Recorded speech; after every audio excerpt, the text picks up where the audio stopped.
और देश में लोकसभा चुनावों के बीच संसाधनों पर मुसलमानों के पहले हक का मुद्दा गर्मा गया है। बीजेपी ने पूर्व प्रधानमंत्री मनमोहन सिंह का एक वीडियो शेयर किया जिसमें उन्होंने कहा था कि देश के संसाधनों की बात जब भी आती है तो प्राथमिकता अल्पसंख्यकों और विशेष रूप से गरीब मुसलमानों को मिलनी चाहिए।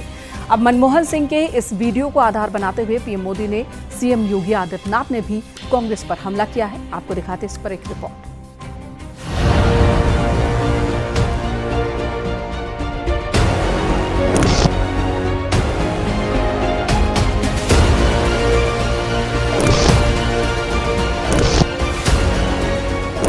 लोकसभा चुनाव में हिंदू मुसलमान का मुद्दा एक बार फिर सिर चढ़कर बोल रहा है, क्योंकि कांग्रेस के घोषणा पत्र का जब बीजेपी ने एक्सरे किया तो मुस्लिम आरक्षण और तुष्टीकरण की सियासत हावी हो गई। ऐसे में पूर्व प्रधानमंत्री मनमोहन सिंह के मुसलमानों पर एक कथित बयान को लेकर बीजेपी ने एक बार फिर कांग्रेस पर निशाना साधा है। बीजेपी ने अपने एक्स हैंडल पर मनमोहन सिंह का एक वीडियो शेयर करते हुए कांग्रेस की नीतियों की जमकर आलोचना की। I said minorities, particularly the Muslim minorities, if they are poor, they have prior claims on the resources of the country. I used the word all for all minorities and I added for mayor, particularly Muslim minorities, if they are poor, they have a prior right on the resources of the country. I stand by that. BJP ने इस video को post करते हुए इसके साथ लंबा चौड़ा message भी लिखा है। पार्टी ने दावा किया है कि ये वीडियो 2009 का है और इसमें तत्कालीन प्रधानमंत्री मनमोहन सिंह देश के संसाधनों पर मुस्लिमों का पहला हक होने की बात कह रहे हैं। वीडियो पर बीजेपी ने कहा, हमारे दावे गलत नहीं है, मुसलमानों को हर मामले में तरजीह देना कांग्रेस की स्पष्ट नीति का सबूत है। वीडियो में मनमोहन सिंह कह रहे हैं कि जब कभी भी देश के संसाधनों की बात आती है तो अल्पसंख्यकों विशेषकर गरीब मुसलमानों का हक सबसे पहले होना चाहिए। गरीब मुसलमानों को देश के संसाधनों में प्राथमिकता मिलनी चाहिए। यहाँ तक कि पीएम मोदी ने भी देश के संसाधनों को लेकर पूर्व प्रधानमंत्री मनमोहन सिंह के बयान का जिक्र किया है। उन्होंने कहा कि मनमोहन सिंह का एक और पुराना वीडियो सामने आया है जिस पर कांग्रेस को अब सांप सूंघ गया है। साथियों, इन्होंने यहां तक झूठ फैलाया कि कभी डॉक्टर मनमोहन जी ने ऐसा कहा ही नहीं था कि देश के संसाधनों पर पहला हक मुसलमानों का है। लेकिन साथियों, आज डॉक्टर मनमोहन सिंह जी का एक और पुराना वीडियो सामने आया है जिसमें फिर से वो वही कह रहे हैं कि देश के संसाधनों पर पहला हक मुसलमानों का है। अब इस मुद्दे पर बीजेपी अध्यक्ष जेपी नड्डा के साथ तमाम बीजेपी के बड़े नेताओं का भी बयान सामने आया है। जेपी नड्डा ने कांग्रेस की मंशा पर सवाल उठाए। उन्होंने कहा कि कांग्रेस की मंशा एससी, एसटी, ओबीसी के अधिकारों को छीनकर मुसलमानों को देने की है। कांग्रेस की एससी, एसटी और ओबीसी के अधिकारों पर डाका डालने की यह आदत बहुत पुरानी है।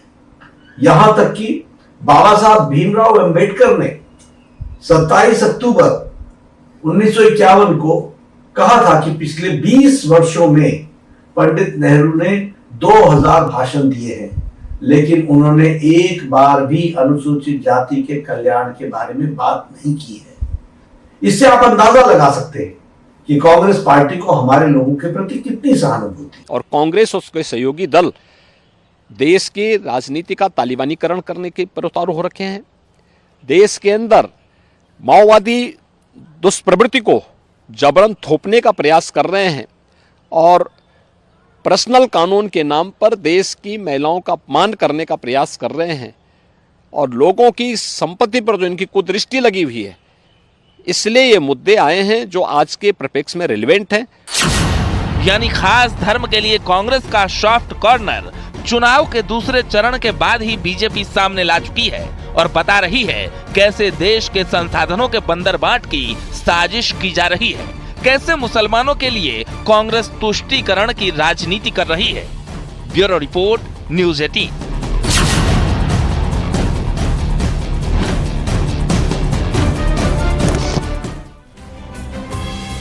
उधर बीजेपी के तमाम नेताओं ने कांग्रेस पर तीखा प्रहार किया और बताया कैसे कांग्रेस का मुस्लिम प्रेम अब जग सा है।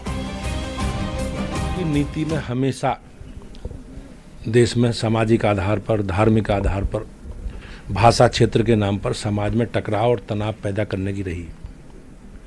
आपने देखा होगा अभी उनका जो घोषणा पत्र आया है, उस घोषणा पत्र में भी स्पष्टता हमारी विरासत को लेकर उन्होंने प्रश्न खड़े किए। तो में कहा है कि हम संपत्ति की जांच करेंगे, उसका जब्त करेंगे, 50% अधिक संपत्ति जब्त करके हम उन लोगों को बांटेंगे जिन लोगों ने हमेशा हिंदुस्तान के अमन चैन को डिस्टर्ब करने का काम किया है। ये कांग्रेस जन्मजात ओबीसी एससी एसटी की विरोधी पार्टी है और इसलिए मैं आज यहाँ पर यह कहना चाहता हूँ कि 2024 के इस लोकसभा चुनाव का जो हिडन एजेंडा है कांग्रेस का, वह एकमात्र है कि किसी भी प्रकार से सत्ता हथिया लो और ओबीसी एससी एसटी का अधिकार छीन करके मुसलमानों को सौंप दो।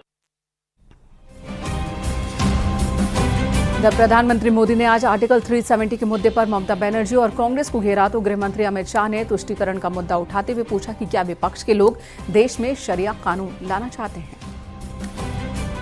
टीएमसी और कांग्रेस के जोड़े रखने का सबसे बड़ा चुंबक है तुष्टीकरण। तुष्टीकरण के लिए ये दोनों पार्टियां कुछ भी कर सकती है। तुष्टीकरण की खातिर ये लोग देश हित के लिए किए गए हर निर्णय को वापस पलटना चाहते हैं। इंडी गठबंधन वाले कहते हैं कि वो कश्मीर में आर्टिकल 370 फिर बहाल करेंगे। टीएमसी और कांग्रेस के नेता कह रहे हैं कि सत्ता में आए तो सीएए कानून को रद्द कर देंगे। आप मुझे बताइए, बंटवारे से पैदा हुए देशों में जहां हिंदू, सिख, ईसाई, बौद्ध धर्म के लोगों पर जुल्म ढाए जाते हैं, जहां उनको धर्मांतरण के लिए मजबूर किया जाता है, जिनके आस्था स्थलों, मंदिरों, गुरुद्वारा, चर्च ध्वस्त कर दिए जाते हैं, जिनकी बहन बेटियों का जबरन शादी करके उनका धर्मांतरण करवा दिया जाता है, आखिर वो कहां जाएंगे। इसमें बहुत बड़ी संख्या में हमारे दलित भाई बहन है। तुष्टीकरण के लिए टीएमसी कांग्रेस इन्हें भी ठुकरा देना चाहती है। सीएए नागरिकता छीनने का नहीं बल्कि नागरिकता देने का कानून है, लेकिन फिर भी टीएमसी लगातार झूठ बोलकर गप्पा फैला रही है। यही इन लोगों की सोच है। कांग्रेस के घोषणा पत्र आने के बाद भारतीय जनता पार्टी के प्रति लोगों का रुझान और बढ़ा है, क्योंकि कांग्रेस ने अपने घोषणा पत्र में अपीसमेंट की उनकी पुरानी आदत को फिर से एक बार रिपीट किया है। कांग्रेस के घोषणा पत्र में पर्सनल लॉ को हम आगे बढ़ाएंगे, ये बात की है। मैं राहुल गांधी जी को पूछना चाहता हूं, पर्सनल लॉ को आप आगे बढ़ाएंगे तो क्या ये देश अब शरिया के आधार पर चलेगा? किस प्रकार का पंथ निरपेक्ष संविधान आप इस देश में चाहते हैं? हमारा संविधान पंथ निरपेक्ष है। देश के कानून धर्म के आधार पर नहीं बन सकते। भारतीय जनता पार्टी ने अपने घोषणा पत्र में स्पष्टता के साथ कहा है, हम यूनिफॉर्म सिविल कोड को लाएंगे।